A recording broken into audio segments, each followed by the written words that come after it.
Listen to that tonal shift. This is definitely when my taste started growing up. More kiddie music, more little cute sci-fi stuff. This is when it started getting a bit more brutal and gritty, and this is definitely around about the time I started having a thing for aliens. Obviously, this isn't an actual quote-unquote aliens game, but yeah, this is Alien Breed.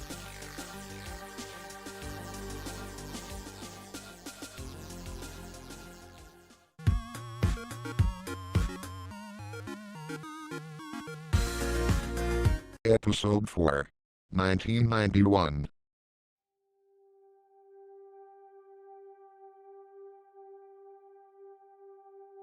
There is a massive difference between this game and the earlier ones on the list. Although the graphics is dated now, and it kind of looks cartoony compared to what we have these days. Back then, this was an adult experience.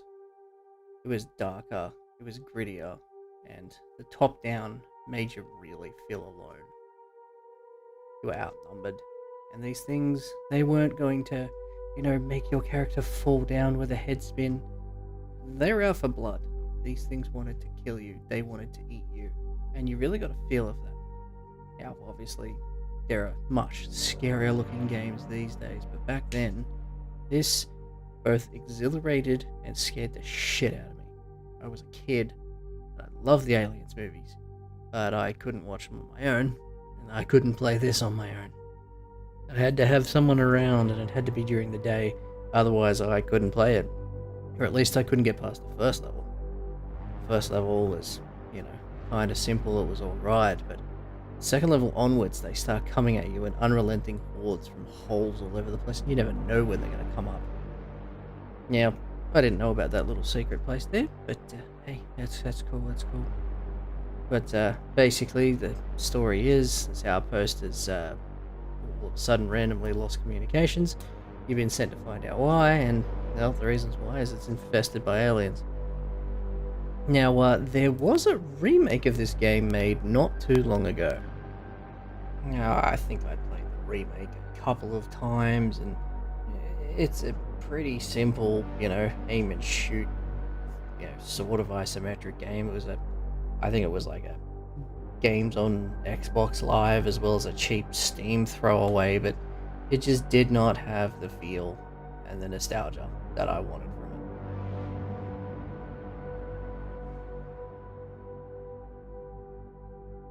it. Yeah, this one on the Amiga, it definitely had a sense of dread.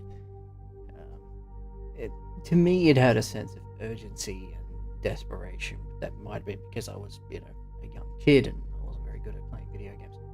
But on top of, these constantly respawning aliens that didn't stop, you had ammo management. If you wanted to get a better gun, you had to go around and collect credits to buy the gun, and then you had to buy ammo for it. And this was really over the top for such a young kid back in those days. I beat the game once. I think I was about 7 or 8 when I did, but I beat it once. And that was because of the I like fish cheats getting me started on at the beginning of it. I can't remember what it does. All I remember is that there was a cheat where you went up to one of the terminals and typed in I like fish, and it gave you something. I can't remember. I know it wasn't great, but it was enough to give you kind of that boost that you needed to get a headway at the beginning. After the first level, in the second level onwards, you had to destroy these things, little power cores or something, and when you did, when you finished them, all of a sudden you had a minute to get to the exit of the level, because the whole level was about to explode, and that put some urgency in that. That point in my life, I just had not experienced before this game. It was a growing experience, a learning experience, and fucking terrifying. Alright, scoring time. First one, graphics. I'm gonna give that about a 7, because although a lot of it was, very gritty, very nasty looking, your character looks like a blob. And that was the one thing that always threw me off the game, was the character. Next one, fun factor. depended on how much of a thrill you liked, how much fear you liked feeling.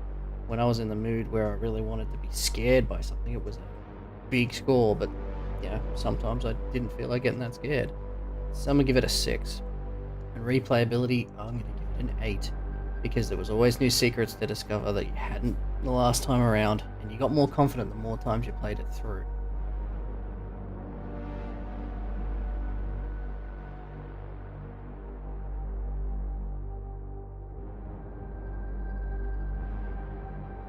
And that's it for this episode. Now, for the next episode, I'm going to be venturing into some stuff that's a little bit more popular and well known. So I'm just going to leave you with 2 sound effects to see if you can guess what the next episode's game is going to be. With that, thanks for watching, and I'll catch you around the next video.